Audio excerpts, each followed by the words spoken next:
இன்னைக்கு ரெய்டு தினம் அப்படின்னு சொல்லலாம்.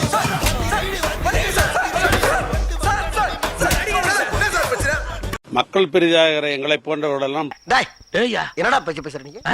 என்ன பேச்சு பேசுறீங்க? பழிவாங்கத்தினுடைய உச்சம்தான் இன்றைக்கு நடைபெற்றிருக்கிற இந்த ரைடு. ஏக்கா வேலுக்கிறாரு பாரு, அவர் வச்சுங்கிறாரு. அவருக்கு அவங்க அப்பா நான் சம்பாரிச்சான் சொத்து, இவரே திருட்டுத்தனமா கொள்ளை அடிச்சு சம்பாரிச்சு வச்சுக்கிறாரு. பழிவாங்கத்தினுடைய உச்சம்தான் இன்றைக்கு நடைபெற்றிருக்கிற இந்த ரைடு.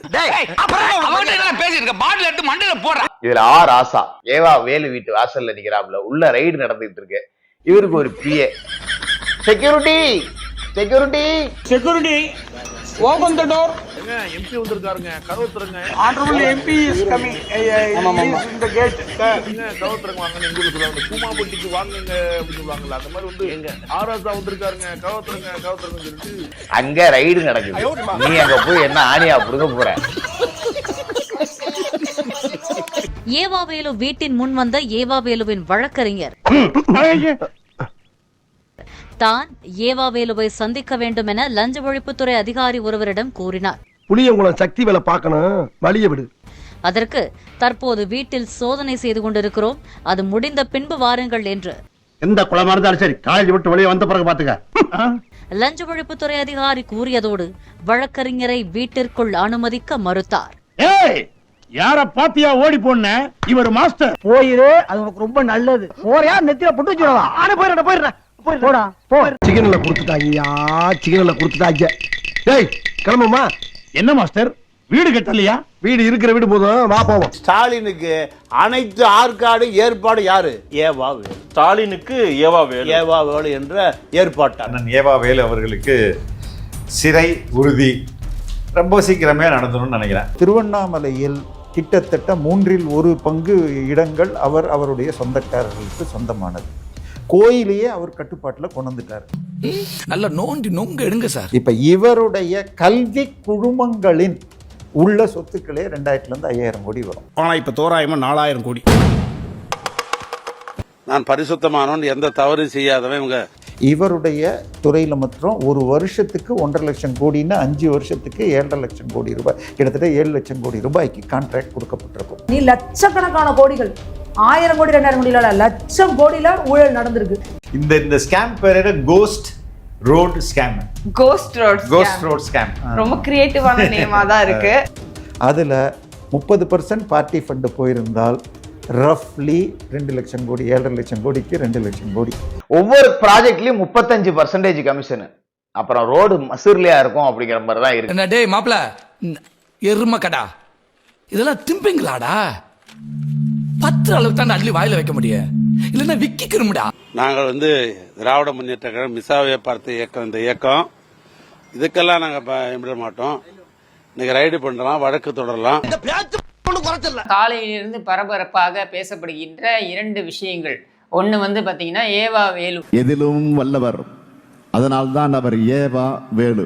எது கொடுத்தாலும் செய்வேன். எது கொடுத்தாலும் செய்வியா? என்ன கொடுத்தாலும் செய்வேன். என்ன கொடுத்தாலும் செய்வியா? நம்ம கருணாநிதி அவர் இறந்து போன பொழுது அவரை அடக்கம் பண்ணிட்டாங்க. மரியாதை கடற்கரையில பாத்தீங்கன்னாக்கா அந்த சமாதியில போய் நின்றுகிட்டு எழுந்து வா கருணாநிதி, எழுந்து வா கருணாநிதி.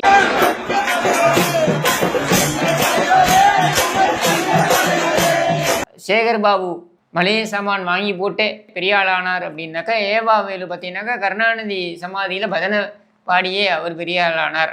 ஏவா வேலு ராஜாஜி அம்மாவோட சிசியன், கனிமொழியோட சிசியன், நீங்க துர்கா அம்மா கூட சிசியன், தளபதி கூட சிசியன், சபரீசன் கூட சிசியன். இதெல்லாம் ஒரு பொழப்பா? நல்லா உட்கார்ந்த இடத்துலயே நீங்க எல்லாம் ஒரு முதலாளி. முன்னாள் அமைச்சர் ஏவ வேலுக்கு சொந்தமான இடங்களில் நடைபெற்ற சோதனையில் முக்கிய ஆவணங்கள் கிடைத்திருப்பதாக லஞ்ச ஒழிப்புத்துறை தெரிவித்திருக்கிறது. Narayana school, Narayana college, Narayana hospital, Narayana mall, Narayana அடுக்குமாடி குடியிருப்பு, நாராயண கெமிக்கல் ஃபேக்டரி, நாராயண கல்யாண மண்டபம், நாராயண தியேட்டர்ஸ், நாராயணா. இதெல்லாம் 3 வருஷம் 6 மாதத்தில் வந்திருக்கு. கோயில்பட்டி பக்கத்தில் உங்க மனைவி வேலம்மாள் பேர்ல 400 ஏக்கர் நிலம். எப்படி இருக்கிறேன்? நான் தான் ஆட்சியில் இருக்கிறேன். இன்னும் சொல்றேன், ஸ்டாலின் தான் முதலமைச்சர், ஸ்டாலின் தான் முதலமைச்சர், ஸ்டாலின் தான் முதலமைச்சர். திருச்சி கிழக்கு தொகுதி திமுகவுக்கு மிகுந்த பாசிட்டிவாக இருக்கும் என்று எதிர்பார்க்கப்படுகின்றது. எனவே அந்த தொகுதியில் முன்னாள் முதலமைச்சர் மு க ஸ்டாலின் அவர்களை நிற்க வைத்து வெற்றி பெற வேண்டும் என்பது திமுகவினருடைய கனவாக இருக்கின்றது. கடந்த சில வாரங்களாகவே ஸ்டாலின் அவர்கள் திருச்சி எலெக்ஷன்ல நிக்க போறாருங்கிற மாதிரியான ஒரு பேச்சு இருந்துச்சு. இது வரைக்கும் யார் என்னை தொட்டதில்ல. போன மாசம் தானே நான் அடிச்சேன். அது போன மாசம், நான் சொல்றது இந்த மாசம். அன்பில் மகேஷ் அவர்களுமே ரெக்வெஸ்டா வச்சிருந்தாரு, அவர் நிக்கணும் நான் வேண்டிக்கிறேன் அப்படின்ற மாதிரி சொல்லியிருந்தாரு. நடைபெற இருக்கின்ற திருச்சி கிழக்கு இடைத்தேர்தலில் துவையில் கருணாநிதி ஸ்டாலின் அவர்கள் போட்டியிட வேண்டும் என்கின்ற அந்த தீர்மானத்தையும் நாம் ஏகமனதாக இங்கே நிறைவேற்றியிருக்கிறோம். பூதா, என் மேல உனக்கு இவ்வளவு பாசமாடா? எல்லாம் ஒரு உள்நோக்கம் தான். மனிதாபிமானம் தான் மாப்பிள்ள. அப்படியா? ஏனென்றால் அவர் கொளத்தூரில் தோல்வி அடைந்த காரணத்தால் அதை வைத்து தாவேகாவினர் கிண்டல் அடிக்கக்கூடிய அல்லது பல்வேறு விமர்சனங்களை முன்வைக்கக்கூடிய சூழல் இருக்கிறது. அதனால் மீண்டும் அவர் சட்டமன்றத்திற்கு செல்ல வேண்டும். அப்ப ஒரு பக்கம் தாவேகா தன்னுடைய கேண்டிடேட் நிப்பாட்டும், ஒரு பக்கம் அதிமுக தன்னுடைய கேண்டிடேட் நிப்பாட்ட வாய்ப்பு இருக்கு. அப்ப திரு ஸ்டாலின் அவர்கள் எதிர நிற்கிறாருன்னா அந்த மும்முனை போட்டியில் எப்படினாலும் போயிடலாம். அந்த பக்கம் பாதாள கிணறு, இது வந்த பாதை. ஐயோ ஐயோ, முடியல. ஆனா திமுக தலைவர் நின்று நடக்கக்கூடாத ஒரு தோல்வி நடந்துருச்சு அப்படின்னா. சுபையா எப்படி இருக்கு? என்ன நிலவரம்?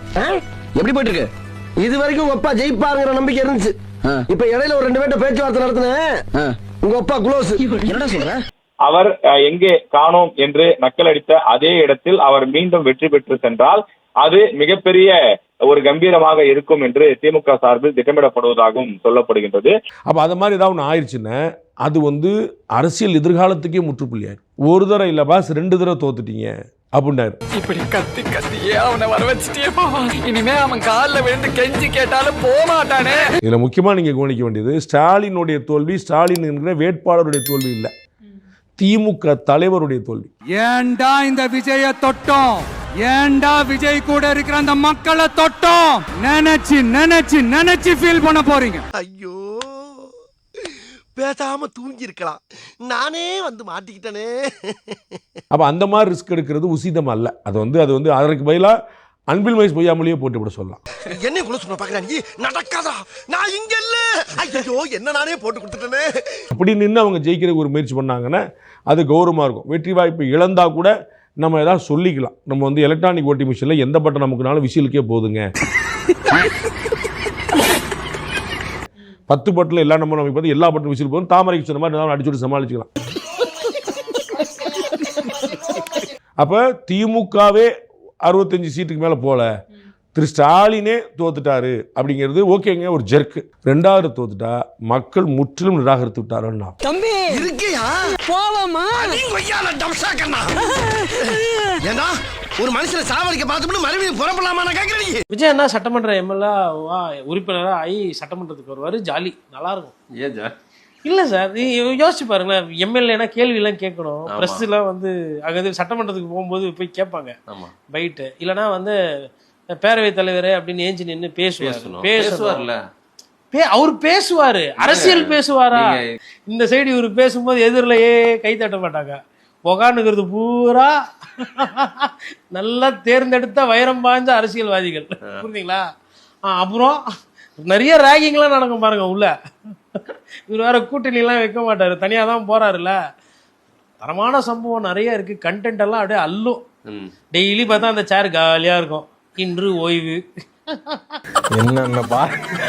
என்னென்ன சொல்றான் பாருங்க. கம்பி கட்டுற கதையெல்லாம் எடுத்து போடுறாங்க.